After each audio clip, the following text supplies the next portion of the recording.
je suis contente de vous retrouver pour cette nouvelle vidéo où on va commencer à décorer l'intérieur de notre mini-album Grange. Donc c'est parti, je vais vous montrer au fur et à mesure ce dont vous aurez besoin pour les pages. Donc là on commence avec la première page, vous aurez besoin du kit persienne pour créer ces jolies persiennes en 3D. Vous aurez le lien dans la description pour la vidéo explicative du montage. Je vais utiliser le tampon salopette, le tampon guirlande de Mirosas, ainsi que le tampon Farmhouse de la collection de tampons muraux. Et le petit retour aux sources de mon tampon pick-up. Je vais utiliser deux photos qui feront moins de 6 cm de large pour mettre derrière les portes. Et je vais utiliser deux papiers de 6 x 12, un de 12 x 12 et deux languettes de 3 cm et demi dont je vais plier au centre à peu près. Et je vais faire un nouveau pli à 2 mm de l'autre pli. Le but c'est d'obtenir un U qui va venir en fait créer la charnière de notre porte et c'est en fait pour récupérer l'épaisseur de notre carton bois de l'encadrement des persiennes en fait, pour faire en sorte que les persiennes s'ouvrent. Donc je fais un U, donc je fais à peu près au milieu, c'est pas grave si c'est pas tout à fait au milieu. Et en fait on va venir coller ça donc à la fois sur la porte et derrière notre papier de 12 x 12 cm ensuite.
Je récupère mon morceau de 12 x 12 cm. Donc j'ai oublié de dire, mais en fait j'utilise un papier simple de couleur beige. Vous pouvez utiliser du blanc ou n'importe quelle autre couleur. C'est un papier uni Clairefontaine. Et donc je viens coller ma deuxième partie de languette sous le papier 12 x 12 cm. Et ce papier là viendra ensuite à être lui-même collé sur le mini-album, sur la première page du mini-album. Alors, mon dérouleur à scotch va me faire des siennes tout au long de cette vidéo. Donc, je suis désolée, vous allez voir, je vais souvent devoir couper pour remettre à l'intérieur le rouleau parce qu'il se défait, donc je sais pas. Ça m'a un petit peu agacée.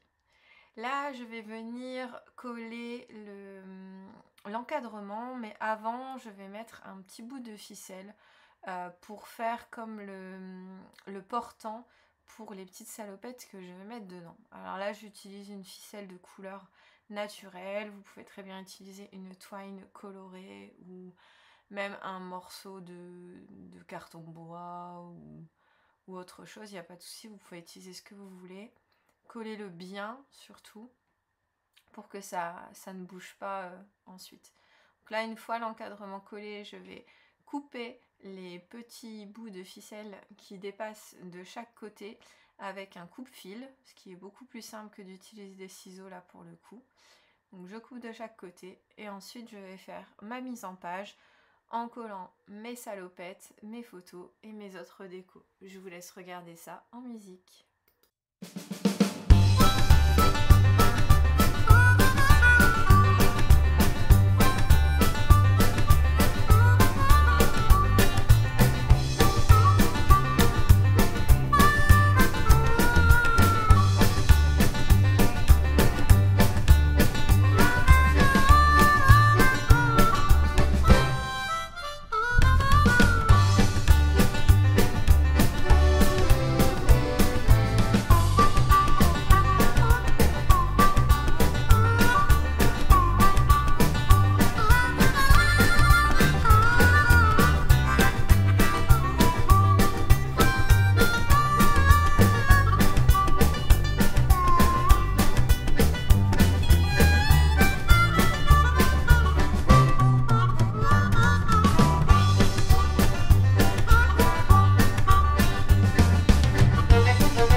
Une fois mon armoire terminée, je vais venir coller le tout sur la première page de mon album. J'ai oublié de dire également, si vous cherchez les couleurs avec lesquelles j'ai colorisé mes tampons, j'utilise exactement les mêmes couleurs tout au long du mini-album et j'ai donné les couleurs utilisées dans la toute première vidéo au moment de la couverture. Donc c'est forcément ces couleurs-là. Donc là on colle bien, faites bien attention de le coller dans le bon sens bien sûr. Et on va partir sur la deuxième page en fait qui est l'arrière. Et pour ça, je vais commencer par faire une petite aquarelle. Je vais prendre l'aquarelle Banana Cream de la palette Decadent Pies de Prima Marketing. Je vais mettre de l'eau avec mon pigment sur une pochette en plastique ou un bout de plastique. Et je vais venir tacher le haut et le bas de ma page car je vais mettre une grande photo horizontale. Donc je tâche le haut, le bas et je vais m'attaquer à la suite pendant que ça sèche. On reviendra sur cette page là juste après. Donc pour la suite vous aurez besoin du tampon grand cadre, d'une découpe en bois. Moi j'ai utilisé la découpe en bois du kit de juillet avec la botte et des petits embellissements de la collection aussi dans ma campagne. Donc là je coupe le cadre autour bien sûr le tampon et je le colle de manière à ce qu'il soit une partie sur le papier et une partie dans le vide. Et je vais venir mettre ma découpe bois que je vais coller également à l'intérieur du cadre et ensuite on va mettre quelques petites décos avec les étiquettes de la même collection.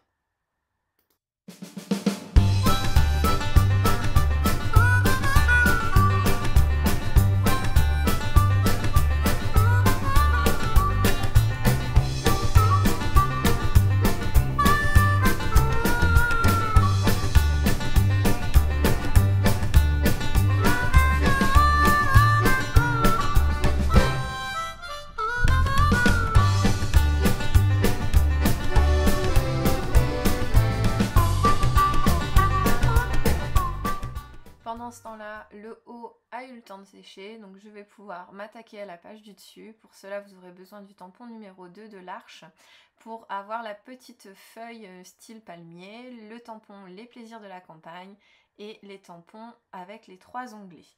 Donc je vais utiliser une grande photo horizontale comme je vous disais juste avant, je la colle et ensuite je vais réaliser autour une petite déco vraiment très clean, très simple avec les étiquettes de la collection et les tampons dont je viens de vous parler.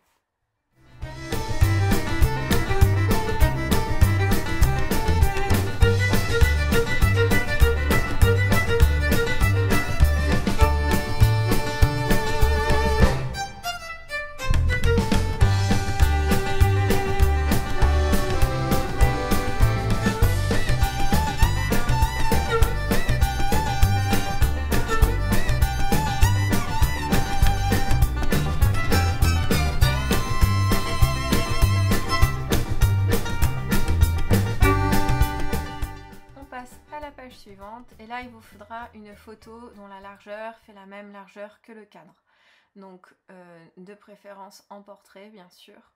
Et les tampons, il vous faudra le petit hortensia, il vous faudra également les vases, les brins de pampa et de blé et toujours des petits embellissements. Je vais également utiliser un peu de ficelle, je vais vous montrer ça. Donc là c'est le matériel pour les 2 pages qui arrivent parce que vous allez voir ça va être très rapide, il y a très peu de choses en fait à faire. Donc pour commencer je vais mettre la photo qui fait la même largeur que mon cadre sur l'arrière pour cacher un peu le côté disgracieux de ma colo qui passe un tout petit peu à travers le papier, donc c'est pas très joli. Je colle mon tampon hortensia et par au-dessus je vais mettre mon tampon des 2 vases avec une petite étiquette, je crois que c'est un coin de verdure, voilà, petit coin de verdure que je mets juste au-dessus. Et ma page est terminée, je passe à la page suivante. Donc voilà, très clean, très simple. Là j'utilise une grande photo carrée. Pareil, ça va prendre une grande partie de l'espace, donc la déco va encore être très simple, mais les photos et les papiers se suffisent à eux-mêmes. Je trouve qu'il ne faut pas trop charger sur ce type d'album, sinon on perd vite l'information de la photo. Et donc là, je vais utiliser mes 3 brins, donc un brin de blé et 2 brins de pampa. Je vais les coller ensemble, je vais entourer la ficelle autour. Alors j'entoure, c'est pas vraiment pour dire de tenir, hein, c'est vraiment pour avoir ce petit effet déco. Et par au-dessus, je vais mettre une petite étiquette à nouveau qui correspond à ma photo. Et je vais venir découper les fils pour que ça fasse quelque chose d'un peu harmonieux qui descende, comme si vraiment le bouquet il avait été assemblé avec une ficelle en fait. C'est juste pour donner une petite illusion et un petit peu de relief à ma page. Donc là, je mets ma petite découpe, l'amour est dans le pré, et ma page est terminée. Donc je vais vous laisser avec une petite vidéo où on voit cet album. Donc là, les 4 pages décorées d'un peu plus près.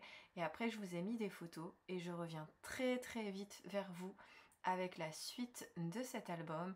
Toujours sur le thème de la campagne, bien sûr, avec plein de nouvelles photos et plein d'autres tampons que nous allons encore utiliser. Je les colorise tous d'avance pour que ça paraisse, que ça vous fasse pas des vidéos trop longues. Mais le temps de colorisation avant des tampons est quand même assez conséquent. Je le dis, je sais que certains ça peut les déranger, mais après on peut très bien le faire aussi en monochrome, ça peut être très très joli. Voilà, à très vite pour une nouvelle vidéo.